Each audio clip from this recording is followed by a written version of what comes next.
Demeurez en mon amour, comme je demeure en vous. Ainsi tous reconnaîtront que vous êtes mes amis.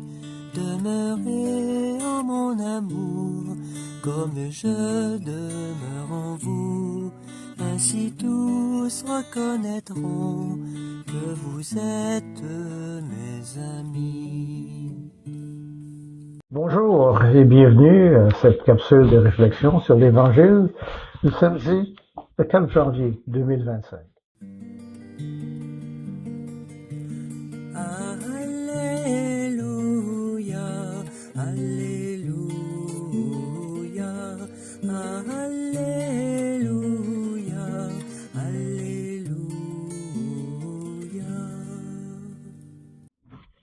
À bien des reprises, Dieu, dans le passé, a parlé à nos pères par les prophètes. À la fin, en ces jours où nous sommes, il nous a parlé par son Fils.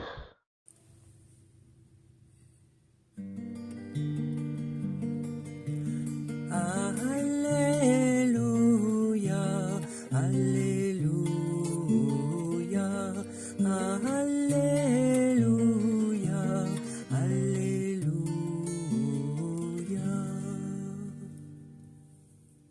Dans l'Évangile selon saint Jean, nous assistons à une rencontre décisive entre Jean-Baptiste et ses disciples, qui sont attirés par la figure de Jésus.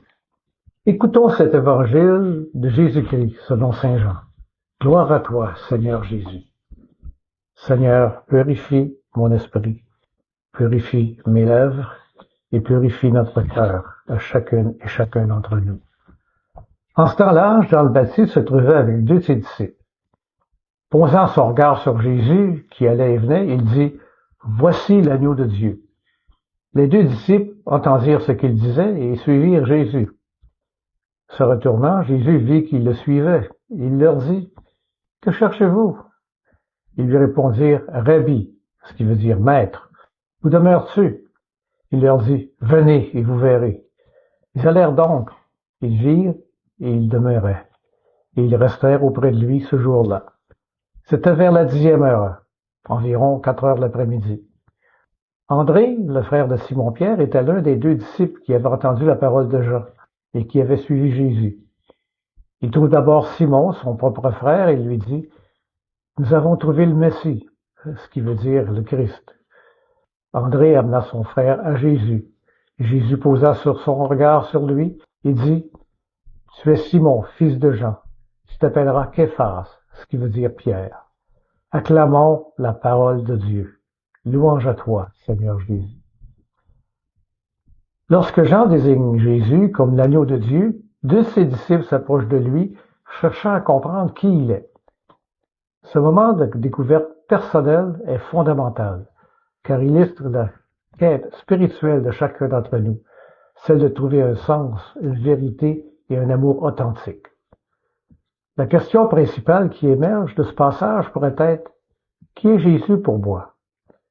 Cette question transcende le temps et les contextes, invitant chacun à explorer sa propre relation avec le divin. En effet, lorsque les disciples se tournent vers Jésus, ils ne se contentent pas d'écouter les paroles, mais ils sont invités à vivre une expérience transformative. Ça nous rappelle que la foi n'est pas seulement une doctrine, mais un chemin de rencontre et de découverte. Le message qui se dégage de ce texte est empreint de joie, d'espérance et d'amour. La joie de découvrir un guide spirituel, l'espérance d'une vie transformée par cette rencontre, et l'amour qui manifeste dans l'invitation à suivre Jésus.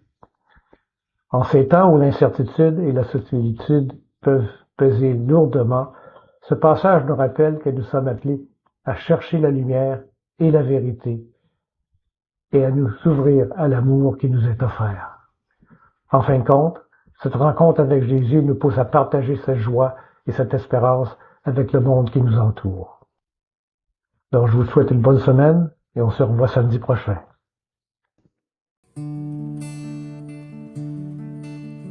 Dieu a semé la parole comme on sème le grain, pour que les blés du royaume lèvent jusqu'à la fin. Dieu a semé la parole comme on sème le grain, pour que les blés du royaume lèvent jusqu'à la fin.